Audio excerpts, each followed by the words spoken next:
안녕하세요. 곧 하나이의 엄마가 되는 30대 여자입니다.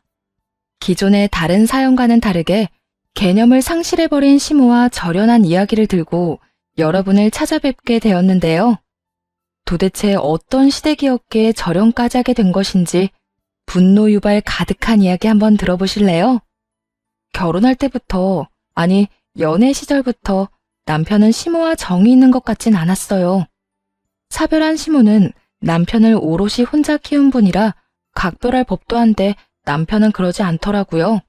도리어 시모 이야기가 나오면 은근슬쩍 말을 돌린다든지 그렇지 않으면 이런 말을 하곤 했습니다. 자기는 우리 엄마 신경 안 써도 돼. 나랑 결혼하는 거지 엄마랑 결혼하는 것도 아니니까 말이야. 그래도 결혼하면 한 가족이 되는 건데 어떻게 신경을 전혀 안 쓸 수가 있겠어?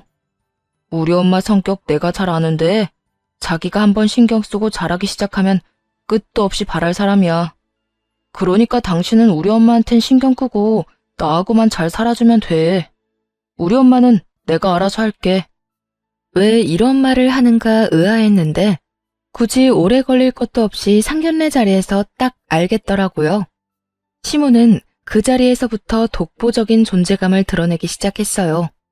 마치 세상에서 자신보다 잘난 사람은 없다는 듯 굴더라고요. 종업원을 대놓고 무시하는 것도 모자라 최종 학력이며 처녀 때는 무슨 일을 했는지 현재는 무슨 일을 하는지 등등 무례한 질문들을 쏟아내며 아나무인으로 굴었죠. 정작 가장 못 배우고 가진 것도 없는 것이 시모 본인인데 말이에요. 한마디로 그저 입만 산 그런 사람이었습니다. 거기에다 상견례 자리에서 여태 한 번도 상의한 적도 없었던 합가 이야기를 꺼내더라고요. 애들 결혼하면 한 3년 정도는 제가 끼고 살면서 이것저것 알려주려고 합니다.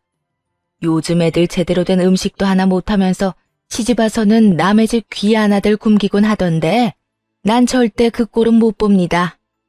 전혀 이야기도 나온 적이 없는 통보라 꽤나 당황스럽더라고요. 부모님도 당혹스러움을 감추지 못하고 있었고 전 그저 눈치만 살필 뿐이었죠. 그 순간 제가 뭐라고 하기도 전에 남편이 딱 잘라 시모의 제안을 거절하더라고요. 그러면 그냥 내가 이 결혼 안 할게. 합가할 바엔 결혼을 안 하는 게 나아. 뭐? 아들, 지금 너 그게 무슨 말이야? 그렇잖아. 나는 유정이 행복하게 해주려고 하는 결혼인데 엄마랑 같이 살면 유정이가 행복하겠어? 내 생각엔 그 반대일 것 같아서 말이야. 결혼하는 순간부터 지옥문이 열릴 건데 그럴 바엔 결혼 안 할래. 그냥 유정이랑 동거나 하면서 평생 연애나 하지 뭐. 뭐야? 넌 그게 손주만 기다리는 엄마 앞에서 할 이야기야? 그 말도 좀 하지 마. 우리는 2세 계획도 아직인데 엄마가 왜 손주를 바라고 있어? 엄마, 내가 미리 이야기하는데 혹시나 우리 유정이 시집살이 시킬 생각이면 애초에 그 생각 버려. 그냥 우리 둘이 잘 살게 지켜만 보란 말이야. 남편은 꽤 단호했고 시모도 그 자리에선 한 발 물러서더라고요. 한마디만 더 했다간 남편이 상견례 자리를 파토할 분위기였으니까요. 상견례 자리에서부터 대단한 성격을 보여주는 시모를 보고도 결혼을 마음먹게 된 것은 남편의 이런 모습 때문이었어요. 무슨 일이 일어나도 무조건 제 편이 되어줄 거란 그런 확신과 믿음이 있었습니다. 부모님도 그런 시모 밑에서 이런 남편이 자란 것이 신기하다고 말씀하시며 결혼하는 그 순간까지 이렇게 말씀하시더라고요. 다른 건 몰라도 네 남편은 좋은 사람 맞아, 딸. 우리는 네 남편 하나 보고 너 시집 보내는 거니까 다른 건 신경 쓰지 말고 네 남편만 믿고 잘 살아. 그러면 돼. 그렇게 많이 사랑하고 믿는 남편과 결혼을 했고 남편은 한결같은 모습으로 저를 지켜주었네요. 이렇듯 남편이 제 편만 들고 나서니 시모는 아들이 무섭긴 했나 보더라고요. 대신에 남편이 모르게 저를 괴롭혔죠. 결혼을 하고 난 후 신혼집 근처 상가에 수제 쿠키집 가게를 열었는데 시모는 그곳에 찾아와 진상을 부리더군요. 있는 친구, 없는 친구들을 다 끌고 와 계산도 하지 않고 커피 무한리필에 쿠키와 빵은 있는 대로 다 집어가서 먹곤 했어요. 정 여사, 그런데 먹고 싶은 거 다 가져다 먹어도 되는 거야? 그러게, 우리가 이렇게 먹으면 며느리 장사는 어떻게 해? 걱정하지 말고 그냥 마음껏 먹어. 커피야 다시 내리면 되고, 이까지 간식이야 다시 만들면 되지. 우리 며느리가 손이 빨라서 다시 다 채워놓을 테니까 갈 때 싸가지고 가서 자식들 나눠주고 해. 알겠지? 아니, 우리가 괜찮다고 하니 먹긴 먹는데 이렇게 많은 거 계산은 정 여사가 하는 거야? 계산은 무슨? 세상 어느 시어머니가 며느리 가게 와서 계산을 해? 그런 걱정은 하지도 말고 마음껏 주워 먹기나 해. 이렇듯 계산은 물론 하지 않았고 다른 손님에게 팔 것도 없이 다 먹고는 주머니에까지 챙겨가니 난감하더라고요. 거기에다 얼마나 목청껏 떠들어대는지 다른 손님분들께도 민폐가 되는 지경이었죠. 어느 날부턴 시모와 그 친구들이 가게를 방문하는 날엔 들어오던 손님들도 다시 발길을 돌려버리기 일쑤였고 손해가 이만저만이 아닌 상황이었어요. 결국 돌아가는 시모를 붙잡고 이야기를 할 수밖에 없었네요. 저기 어머님, 앞으로 친구분들이랑 오시는 건 좀 자제해 주세요.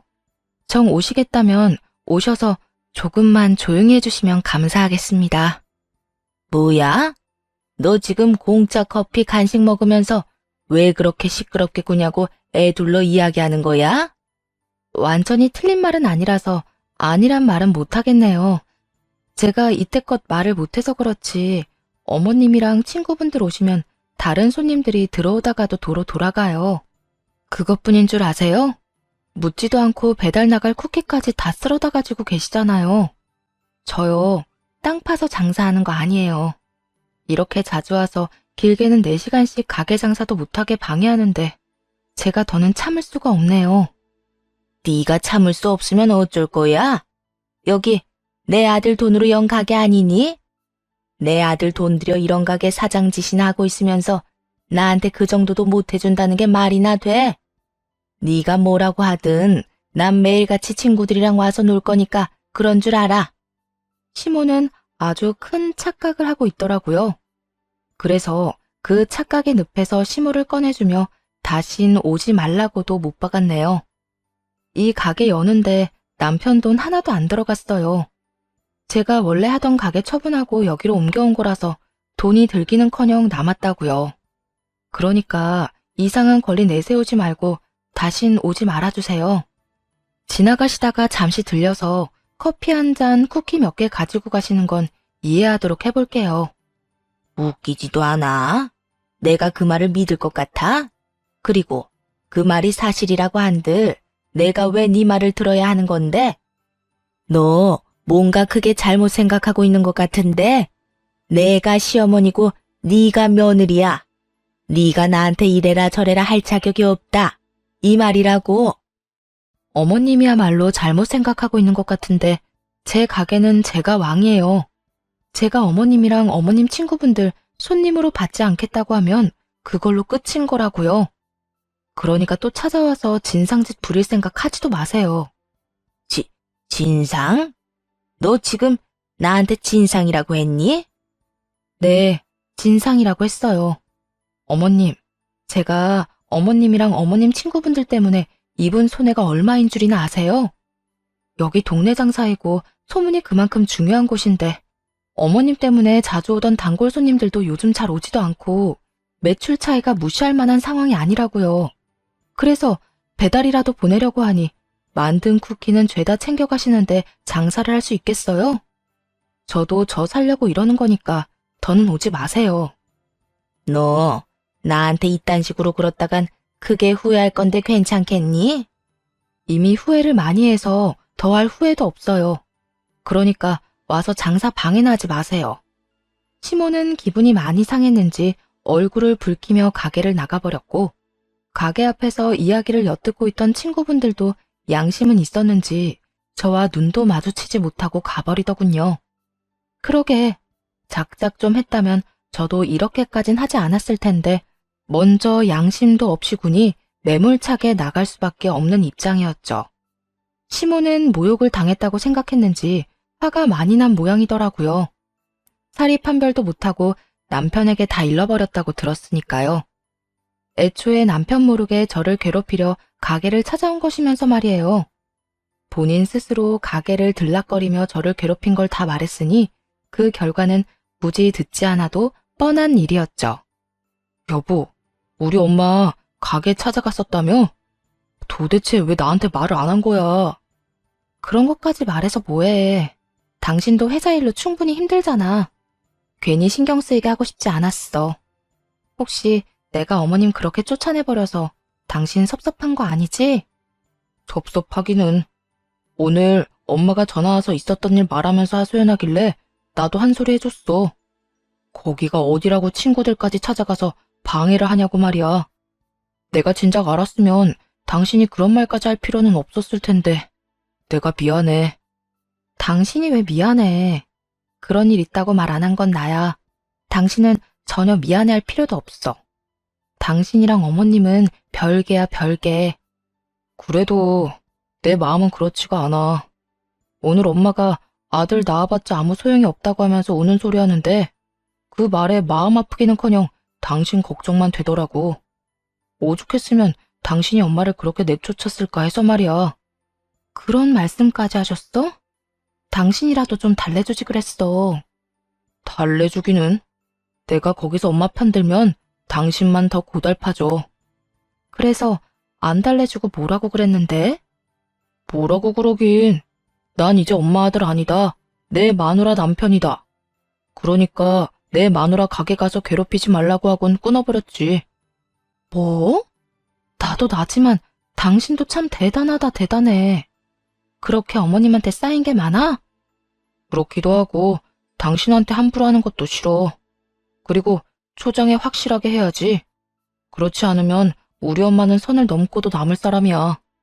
저 역시 시모에게 당한 것이 있으니 남편의 말뜻을 이해 못하는 바는 아니었지만 그래도 그렇지 좀 과하다는 생각이 들기도 했어요. 하지만 경험에서 우러나오는 조언은 절대 무시하면 안 된다는 것을 깨닫게 되기까지는 얼마 걸리지 않았죠. 시모와의 일이 있고 난 후 시모는 이상하다 싶을 만큼 조용하게 지내더라고요. 그러던 어느 날 시모에게 연락이 왔어요. 마치 지금까지의 일은 다 잊었다는 듯 인자한 목소리였죠. 저기, 곧 있으면 승진이 외할아버지 기일이야. 내 친정엔 제사 챙길 사람이 마땅치 않아서 이때껏 제사 같은 건 안 지냈는데 아무래도 올해부터 챙겨야겠다. 너도 승진이한테 들어서 알지? 승진이 할아버지가 얼마나 승진이 예뻐했는지. 그러니까 네가 와서 제사상 좀 준비하거라. 이번 주 주말이다. 여태 알기론 시댁에선 제사를 지내지 않는다고 했는데 갑자기 제사를 지낸다고 한다니 그 수가 뻔히 보였지만 어쩔 도리가 없는 일이었어요. 다른 사람도 아니고 생전에 시부보다도 외할아버지가 남편을 더 예뻐하셨다는 이야기를 들은 적이 있었기 때문이었죠.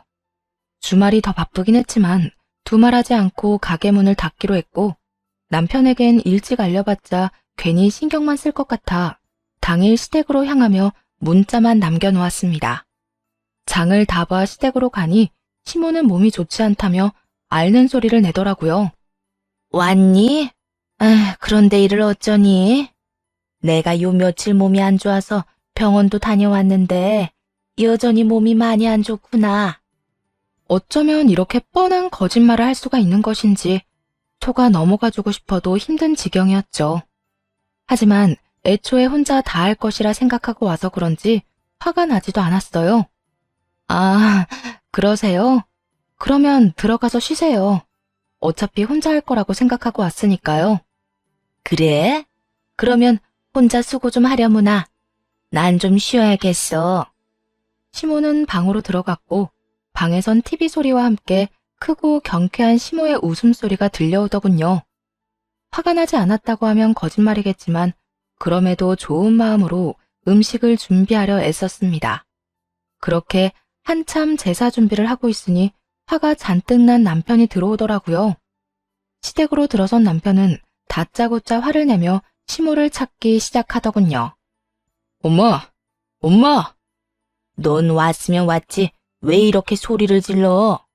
여기 귀 먹은 사람 아무도 없어, 얘. 내가 지금 소리를 안 지르게 생겼어? 외할아버지 제사를 왜 갑자기 지낸다는 거야? 그거야. 지낼만 하니까 지낸다고 그러지. 넌 네 할아버지 불쌍하지도 않아? 이때껏 제사상 한번 못 얻어 드시고 얼마나 배고프실 거야.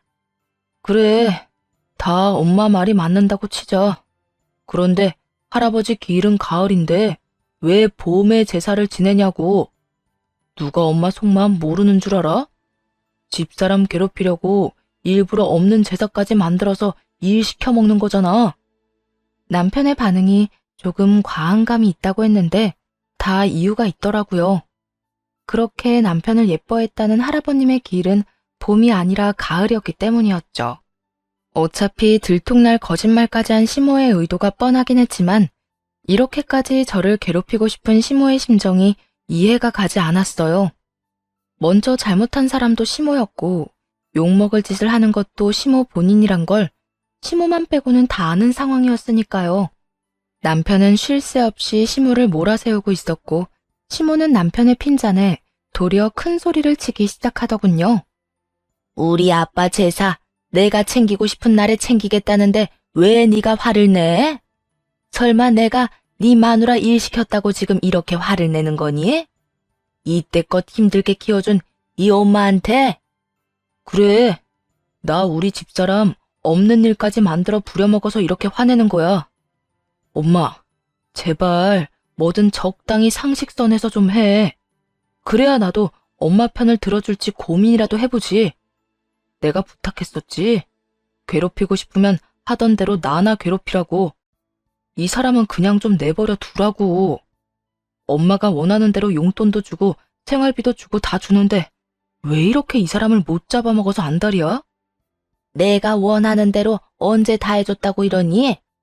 제가 날 가게에서 내쫓았잖아. 그것도 내 친구들이 다 보는 앞에서 말이야. 내가 얼마나 망신을 당한 줄 알아? 그건 엄마가 먼저 잘못했잖아. 장사하는 가게 가서 장사도 못하게 방해하면 쫓겨나는 건 당연한 거 아니야? 거기에다 한 번도 계산한 적도 없다며? 그거 무전취식의 업무방해야. 알아? 가족끼리 무슨 그런 단어까지 다 쓰고 그러니? 난 그저 며느리 자랑도 할 겸 가게 홍보도 할 겸 해서 간 거지. 그랬으면 계산도 하고 방해되지 않게 조용히 있다가 왔어야지. 하여튼 앞으로 이 사람 괴롭히지 마. 나 진짜 가만히 안 있어.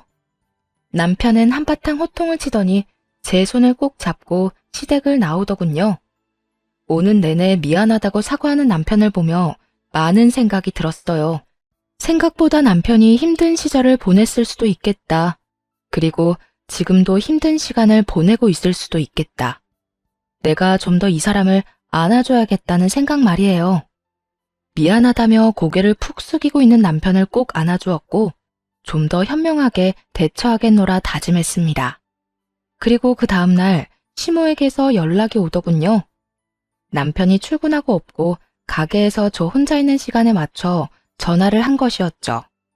전화 받기가 무섭게 시모는 우는 소리를 하며 하소연을 해대기 시작했어요. 내가 잘못하면 뭘 그렇게 잘못했다고? 어떻게 힘들게 혼자 키운 엄마한테 그런 말까지 할 수가 있니? 네가 듣기에도 심하지 않더니? 내가 어제 원통에서 잠도 못 자고 잠을 못 잤더니 지금 머리까지 다 아프구나. 시모는 여전히 정신을 못 차리고 저에게 남편 흉까지 보더군요.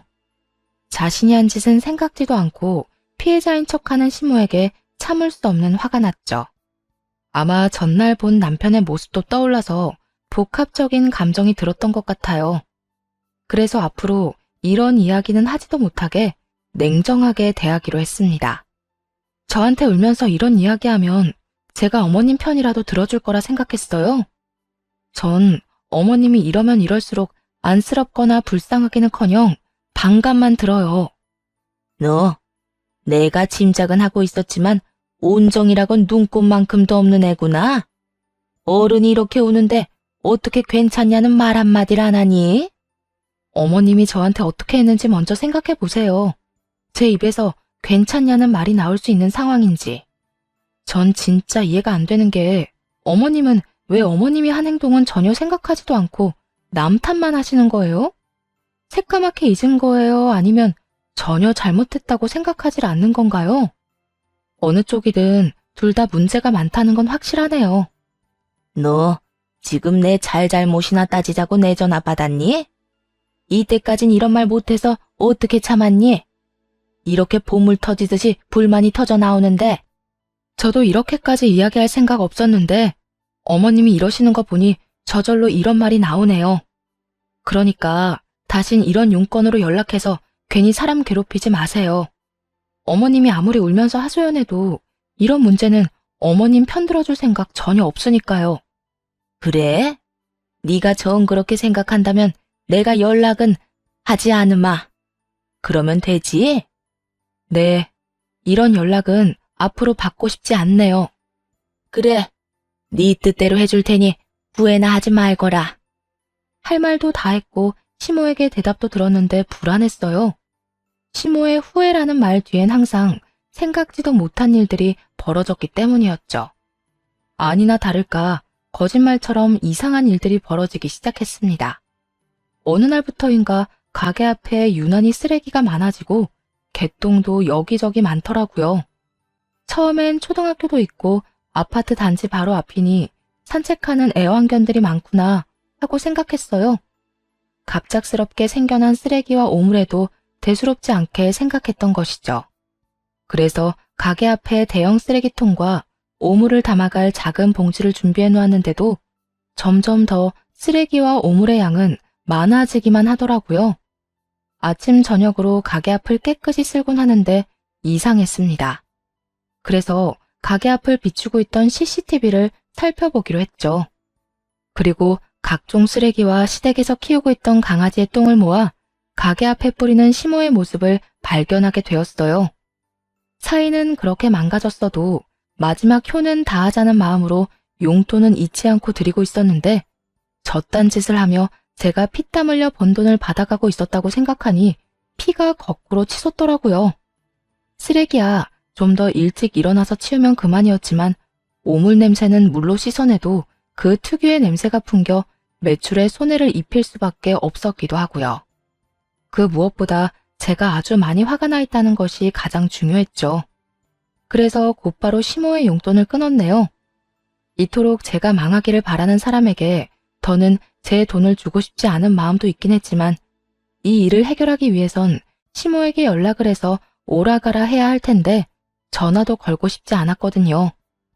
용돈을 끊으면 저를 찾아올 것이라 확신했고 아니나 다를까 돈이 입금되지 않자 시모는 바로 가게로 찾아왔죠. 그리곤 여전히 자기가 한 짓은 생각지도 않고 뻔뻔하게 화를 내기 시작했습니다. 너 왜 용돈 안 넣니? 아무리 우리 사이에 요즘 불미스러운 일이 좀 있었다고 해도 줄 건 줘야 할 거 아니야. 내가 몇 푼 되지도 않은 돈 때문에 여기까지 찾아와야겠어? 저도 그까짓 몇 푼 주고 말자는 생각으로 드렸었는데 요즘 장사가 잘 안 돼서 그까짓 몇 푼이 부담스러워서 못 드렸어요. 아무리 장사가 안 된다고 해도 내 용돈은 건드리면 안 되지. 장사가 안 되는 정도가 아니라 아예 손님이 없어요.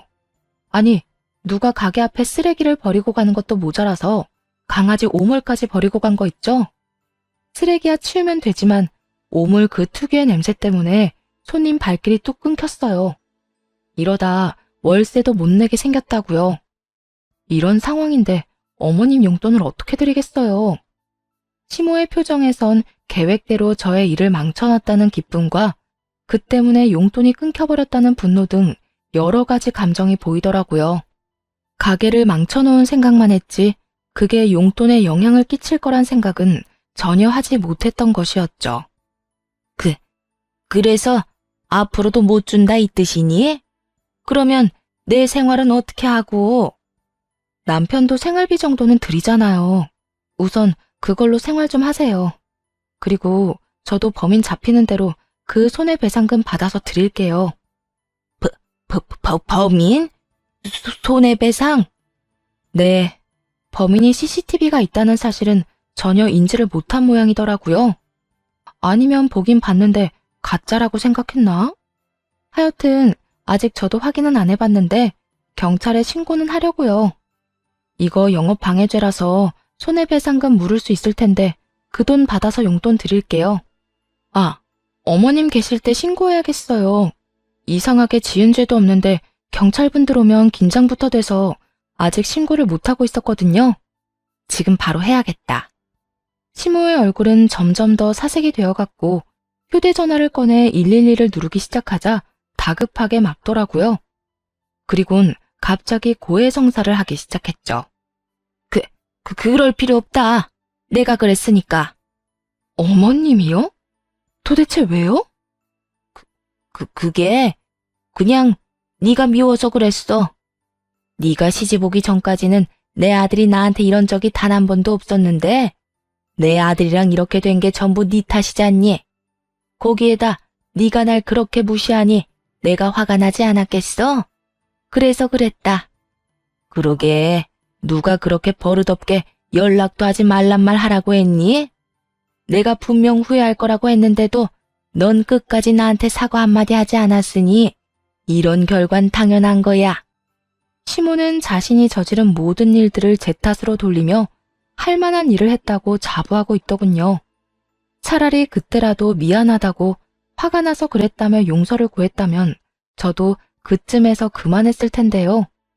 시모가 그딴 식으로 나오니 다른 방도가 없겠더라고요.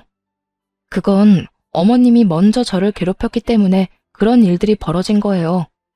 제가 어머님께 잘못을 한 것도 아니었고 시작도 어머님이 끝끝내 선을 넘은 것도 모두 어머님이 하셨는데 왜 그 모든 탓을 저에게로 넘기세요? 그리고 그 피해를 왜 제가 다 입게 만드세요? 애초에 이런 일들이 벌어진 건 제 탓이 아니라 모두 어머님 탓이라고요. 아시겠어요? 매번 네가 이딴 식으로 구니까 내가 그렇게 할 수밖에 없었던 걸 아직도 모르겠니? 내가 하는 모든 일에 이렇게 반기를 들고 말끝마다 사람을 가르치려 드니까 내가 그런 짓까지 하게 되고 네가 그딴 꼴까지 당하게 된 거야. 알아? 그리고 계속 처음이 어쩌고 저쩌고 그러는데 처음부터 네가 가게에서 날 쫓아내지만 않았어도 이런 일은 없었다. 그날 네가 날 무시하지만 않았어도 내가 그런 말도 안 되는 제사를 만들어내는 일도 없었을 거고 내 아들이 너만 감싸고 도는 일도 없었을 테고 오늘 이런 일도 없었겠지. 그러니까 다 네 탓이야. 아니요. 그건 어머님이 꼬인 사람이라 그러는 거예요. 보통 사람들은 처음부터 그런 비상식적인 짓을 하지도 않는다고요. 이젠 어머님이랑 누구 탓이냐고 잘잘못 따지고 있는 것도 지치고 마지막으로 한마디만 할게요. 지금 이 순간 제가 정확하게 알겠는 건 어머님이랑 거리를 두고 지내야 한다는 거예요. 어머님하고 저랑 이제 이런 유치한 신경전 그만해요. 뭐야? 너 지금 하나밖에 없는 시어머니랑 연이라도 끊겠다 이 말이야? 네 남편을 불연단신으로 힘들게 키운 나를? 그리 힘들게 키운 걸 알기에 이때까지 참아드린 거예요. 그런데 앞으론 더는 참지 않을 거니 이런 짓 하지도 마세요. 한 번만 더 이딴 짓 하시면 증거도 있겠다. 경찰에 바로 신고할 거예요. 안 한다 안 해. 며느리라고 하나 있는 게 연을 끊는다고 하질 않나. 경찰에 신고한다고 하질 않나. 내가 너 무서워서 뭘 할 수나 있겠니? 아무것도 안 할 테니까 용돈이나 제대로 넣어. 알겠어? 저한테 돈 맡겨놓으셨어요? 용돈은 제가 알아서 할 테니까 강요하지 말고 이만 돌아가 주세요. 지금 당장이라도 경찰에 신고하고 싶은 걸 꾸역꾸역 참고 있으니까요. 이해가 되지 않는 상황과 마지막까지 상식을 넘는 시모의 언행. 이것이 부디 마지막이길 바라고 또 얼마나 바랐는지 모릅니다. 그때까지만 해도 영까지 끊고 싶진 않았으니까요. 하지만 시모는 끝까지 가더군요. 이번엔 치졸하게 숨어 괴롭히는 것이 아닌 대놓고 돈을 요구하기 시작하는데 그 이유가 더 기가 막히더군요. 예, 나 돈 좀 다오. 네? 돈이요? 무슨 돈이요? 너 내 덕에 다시 매출 올랐을 거 아니니? 그러니까 나한테 돈 좀 주려무나. 내가 꼭 사고 싶은 게 있어서 그래. 그제야 제가 큰 잘못을 저질렀다는 생각이 들더군요. 사이가 좋지 않아 연락은 하지 않아도 용돈만큼은 꾸준히 드리고 있었거든요. 그건 마지막 효심도 도리도 아니었어요. 그저 같은 여자로서 지금껏 혼자 남편을 힘들게 키웠을 시모가 안쓰러워서 줬던 것인데 그것이 저를 돈줄 정도로 여기게 되는 원인이 될 거라곤 생각 못했던 거죠. 이 정도로 염치가 없을 거라곤 생각조차 못했는데 남 탓을 할 것도 없는 상황이었네요. 혹시 제가 어머님께 빌린 돈이 있었나요? 아니면 맡겨놓은 돈이라도 있으세요? 아무리 제가 어머님 며느리라고 해도 이런 식으로 돈 달라 요구하는 건 좀 아니지 않나요? 아니긴 뭐가 아니야. 자식된 도리로 부모가 돈 달라고 하면 군말 안 하고 주면 되는 거야.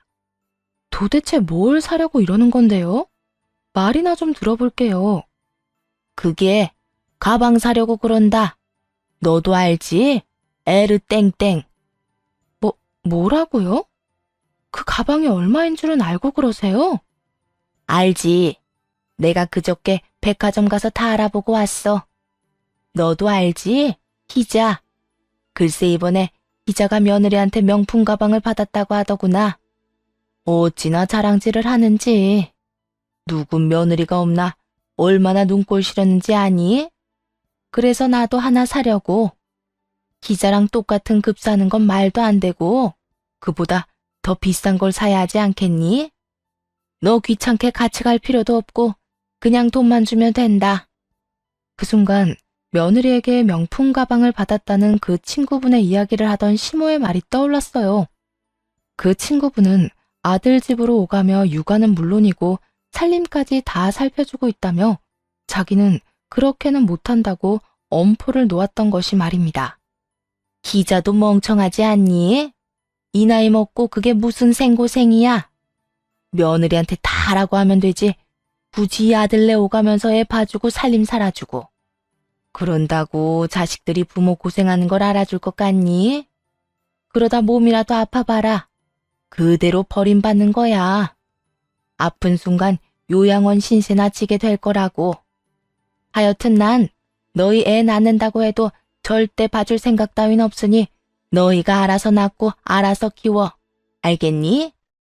그분 며느리는 그분의 호의가 있었기에 감사한 마음을 담아 선물한 명품 가방이었을 텐데요. 시모는 저를 괴롭히기만 했으면서 그 비싼 가방을 받겠다고 우겨대는 꼴이 참 황당하더군요.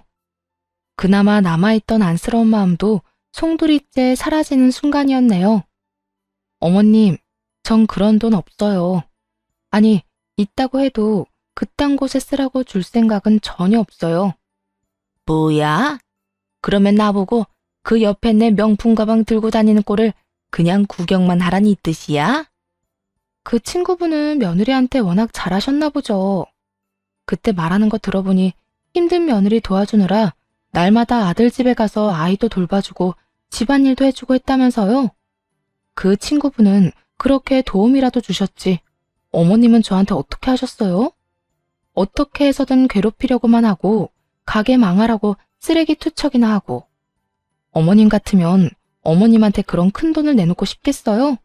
심지어 고작 가방 하나 때문에요? 저는 절대 그런 짓 못하니까 그런 줄 알고 어머님이 포기하세요. 절대 안 된다고 하자 시모는 난동을 피우기 시작했습니다. 기껏 만들어 잘 포장해 놓은 쿠키들을 집어 던지는가 하면 의자도 넘어뜨리며 화를 내더군요. 이게 진짜 보자 하니까 끝까지 건방지게 굴어. 내가 이참에 너 그 버르장머리부터 뜯어 고쳐주마. 니까짓 게 뭔데 돈을 준다 만다 헛소리야? 제 돈이니까 제가 준다 만다 결정하는 건 당연한 거 아니에요? 어머님이 아무리 이렇게 난동 피워도 전 절대 돈 안 줄 거니까 그런 줄 아세요. 그리고 지금 이렇게 행동하는 것도 다 찍히고 있으니까 다 변상을 각오나 하시라고요. 뭐야? 난동, 변상? 이게 아직도 정신 못 차리고 입을 함부로 놀리지? 너 같은 건 매가 약이야, 매가. 고함을 지르던 시무는 제 얼굴로 손바닥을 내리쳤고 제 얼굴은 붉어지고 있었죠. 정신이 번쩍 들더라고요. 웬만하면 연을 이어가고 싶었던 마음에는 금이 간 지 오래고 더는 이런 식의 관계는 끊어야겠다는 확신이 들었어요. 제 마음처럼 엉망이 되어버린 가게를 천천히 돌아보고는 시무를 똑바로 보며 이렇게 말했습니다. 이제 우리 연 좀 끊고 살아요. 더는 이렇게 사는 것도 지긋지긋하고 어머님, 아니, 그쪽 얼굴 보고 싶지도 않네요. 뭐라고? 너 지금 나한테 그쪽이라고 했니? 네, 제가 정성껏 꾸린 가게에 이렇게 번번이 피해만 주고 심지어 제 얼굴에 손까지 댄 사람한테 언제까지 어머님이라고 하면서 떠받들 거라 생각했어요?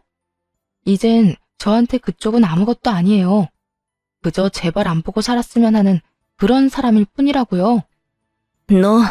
너 감히 나한테 이따위로 하고도 내 아들과 계속 같이 살 수 있을 거라 생각하니? 네, 그럼요. 제가 지금 그쪽한테 연 끊자고 했지 남편이랑 이혼한다는 말이 아니니까요. 아주 큰 착각을 하는구나. 네 남편이기 전에 내 아들이야. 내가 네가 지금 나한테 한 짓 다 말하면 내 아들은 너랑 당장 이혼하자고 할 거라고. 아, 그래요? 그건 두고 보면 알겠네요. 확신을 하고 있는 시모가 보는 앞에서 남편을 불렀고 상황을 전해들은 남편은 바로 가게로 오더라고요. 시모는 남편을 붙잡고 피해자인 양 하수연을 늘어놓기 시작했습니다. 아들, 글쎄 얘가 나한테 뭐라고 한 줄이나 아니? 나한테 연을 끊자고 하더라. 그것뿐인 줄 알아? 나한테 그쪽이란다, 그쪽. 어떻게 나한테 그딴 말을 할 수가 있어? 너 당장 이혼해라. 난 우리 아들이 저딴 여자랑 사는 거 보기 싫다. 내 눈에 흙이 들어가도 싫어. 엄마 말대로 우리 아들 이혼할 거지? 그럴 거지? 남편은 듣는 둥 마는 둥 하며 시모가 한껏 난동을 부려 엉망이 되어버린 가게와 빨갛게 부풀어 오른 제 뺨을 살펴보더군요. 그리곤 시모를 무섭게 바라보며 입을 열기 시작했어요. 엄마, 이 사람 때렸어? 이 가게도 이렇게 만든 거고? 그래. 내가 화가 나서 그랬어. 제가 나한테 얼마나 심하게 굴었으면 내가 이런 짓까지 했겠어? 우리 아들은 엄마 이해하지. 엄마 원래 이런 사람 아니란 거 우리 아들이 더 잘 알잖아. 시모는 여전히 당당했고 남편은 그 모습이 더욱 화가 난다는 듯 고함을 지르기 시작했어요. 엄마, 내가 좀 하지 말라고 그렇게 말했잖아. 내가 그렇게 부탁을 했는데 엄마는 그냥 가만히 있는 게 그렇게 힘들어? 그 가방이 얼마인 줄이나 알아? 한두 푼짜리도 아니고 그 가방 안 사준다고 이렇게 난동을 피우는 사람이 어딨어? 그리고 엄마가 그 비싼 가방을 받을 만한 짓은 했어? 아니, 오히려 엄마는 가방을 사들고 와서 내 아들이랑 살아줘서 고맙다고 감사 인사를 해도 모자랄 판국이야. 알아? 아들, 너까지 엄마한테 이러기야? 엄마가 뭘 그렇게 잘못했다고 이렇게 화를 내? 이 엄마가 너를 얼마나 고생하면서 키웠는데 그 정도 가방이 뭐라고? 엄마가 그 정도 가방값만도 못한다고 생각하는 거야? 널 이날 이때껏 혼자 키운 이 엄마가? 제발 그 말 좀 그만해. 나 결혼하기 전에 틈만 나면 그 말하면서 나한테 돈을 얼마나 뜯어갔는지 기억 안 나? 그리고 아빠는 엄마 그 말도 안 되는 씀씀이 때문에 아빠가 엄마 빚 감당하느라 낮에는 회사 다니고 밤에는 화물차 운전하다가 결국 졸음운전으로 돌아가신 거 기억도 안 나냐고. 그만큼 뜯어가고 사람 하나 잡았으면 됐지. 왜 아직까지 정신 못 차리고 이러는 건데? 나까지 이혼시켜야 엄마 속이 후련하겠어? 꼭 그렇게까지 만들어야 엄마가 만족하겠냐고. 그간에 울분이 올라오는 듯 울먹이며 말하는 남편을 보는데 저까지 눈물이 핑 돌더라고요. 사연이 있을 거라 생각했지만 이런 사연이 있다고 생각지도 못했던 터라 마음이 아프더라고요. 저도 이렇게 마음이 아픈데 오히려 당사자인 시모는 아무렇지 않은 표정으로 콧방귀까지 끼며 도리어 화를 내더라고요. 참나, 내가 뭘 어쨌다고 그때 이야기까지 꺼내는 거야? 내가 네 아빠한테 새벽같이 운전이나 하면서 돈 벌어오라고 등이라도 떠밀었니? 아니잖아. 네 아빠가 혼자 오바해서 그렇게 돈 벌고 다니다가 사고 난 걸 왜 내 탓을 하는 거야? 그리고 너도 그래. 네가 나한테 돈을 주면 얼마나 줬다고 이렇게 고함을 질러? 누가 들으면 수백억이라도 준 줄 알겠다. 어른만 아니라면 한 대 올려붙이고 싶은 심정이었어요. 엄마라는 사람이, 아니, 사람이 어떻게 저딴 말을 아무렇지 않게 할 수 있는 것인지 화가 나더라고요. 저는 화가 나 몸이 떨려오는데 남편은 오히려 시모의 말로 인해 모든 것이 정리가 되었다는 듯 후련한 표정이더군요. 들을 말을 들었으니 더는 고민할 필요가 없다라는 얼굴이었어요. 그리곤 그 정리가 된 마음을 표현하기 시작했습니다. 나는 그래도 엄마가 날 낳아주고 날 키워줬으니까 마지막까지 엄마 놓지 않고 잘 살아보려고 했어. 그런데 더는 아니야. 난 적어도 엄마가 반성이란 걸 조금이라도 하는 줄 알았는데 지금 말 들어보니까 그것도 전혀 아니구나. 그래, 엄마 말이 다 맞는다고 치자. 엄마 말대로 엄마는 아빠 등 떠민 적도 없고 내가 엄마한테 수백억까지 주지도 못했어. 우리가 다 잘못했다고 칠 테니까 엄마랑 나 이제 그만 보고 살자. 엄마는 엄마대로 살아. 나는 나대로 살 테니까. 아들, 너 지금 그 말 진심이야? 진심이야. 난 이제 엄마랑 그만 보고 살고 싶어. 엄마가 아빠랑 나까지 망쳐놓은 것도 모자라 이 사람까지 망쳐놓는 건 절대로 못 봐. 그렇다고 엄마 하나 때문에 이 사람이랑 이혼도 절대 못하니까 엄마랑 연을 끊을 수밖에 없잖아. 앞으로 우리한테 연락도 하지 말고 찾아오지도 마. 지금껏 엄마 하는 행동 다 받아준 거랑 돈 벌기 시작했을 때부터 준 돈만 해도 낳고 키워준 값은 다 했다고 생각하니까. 엄마한테 미안한 감정도 없어. 그러니까 괜한 동정심 유발할 생각도 하지 마. 그러면 그럴수록 화만 더 날 것 같으니까 말이야. 끝내 남편의 입에선 연을 끊자는 확실한 말이 나왔고 시모는 다시 난동을 피우기 시작했습니다. 저를 향해서 말이죠. 이게 다 너 때문이야. 너 같은 게 우리 집에 시집와서 내 아들이 이렇게 변해버린 거라고. 내 아들 내놔. 내 아들 내놓으라고. 시모의 난동에 남편은 다시 시모에게 화를 내려고 했지만 전 그런 남편을 말렸어요. 그리곤 제가 나서 시모의 입을 막아버렸죠. 못 들었어요? 그쪽 아들이 그쪽 말고 나랑 산다고 하잖아요. 그러게, 뭐든 적당히 좀 하지 그랬어요. 얼마나 아들을 못 살게 굴었으면 하나뿐인 아들이 이렇게까지 하겠냐고요. 난 아무 잘못도 하지 않았어. 이 모든 게 다 네가 내 아들을 홀려서 이런 거라고. 아직도 모르겠어요? 내가 아니라 그쪽이 이 모든 상황을 만든 거예요. 하나부터 열까지 난 잘못이 없다. 당연히 너희는 나한테 이렇게 해줘야 한다는 그 파렴치하고 양심 없는 생각이 이런 상황까지 만든 거라고요. 그러니까 당장 여기서 나가주세요. 더는 얼굴 보고 싶지도 않으니까요. 인연이 진짜? 시모는 다시 저에게 달려들었지만 남편은 그런 시모를 붙잡아 쫓아내더군요. 다신 찾아오지도 말란 말과 함께 말이죠. 내가 너희 없으면 못 살 줄 알아? 나 혼자서도 잘 먹고 잘 살 거니까 나중에 유산 타령하면서 찾아오지나 마. 알겠어?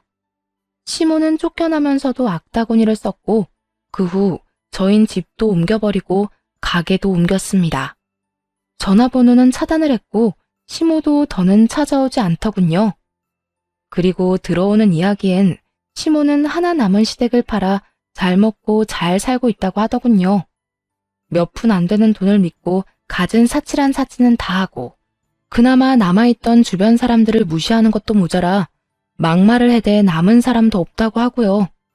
사람은 변하지 않는다고 참 한결같이 잘 사는구나 하며 시모를 잊고 지내던 어느 날이었어요. 모르는 번호로 연락이 오더라고요. 병원이었어요. 시모가 몸이 좋지 않아 병원에 입원해 있는데 간호가 필요한 상황인가 보더라고요. 그러면서 시모가 남편과 저를 찾는다고요. 고민 끝에 남편에게 모든 사실을 알리기로 했어요. 아무래도 제가 결정할 문제는 아니라고 생각했으니까요. 여보, 병원에서 연락이 왔는데 어머님 많이 아프신가 봐. 옆에서 돌봐줄 사람이 필요하다고 하는데 어떻게 해야 할까? 그래? 언젠가 이런 날이 올 거라 예상했었잖아. 내가 내일 가서 요양원 모셔다 드리고 올 테니까 당신은 신경 쓰지 마. 난 괜찮은데 당신은 괜찮겠어? 다 자업자득이야. 그러게, 기운 있을 때 적당히만 했어도 우리가 이렇게까지 했겠어?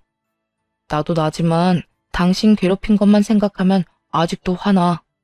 그리고 이 상황에서 병수발이나 들 거였으면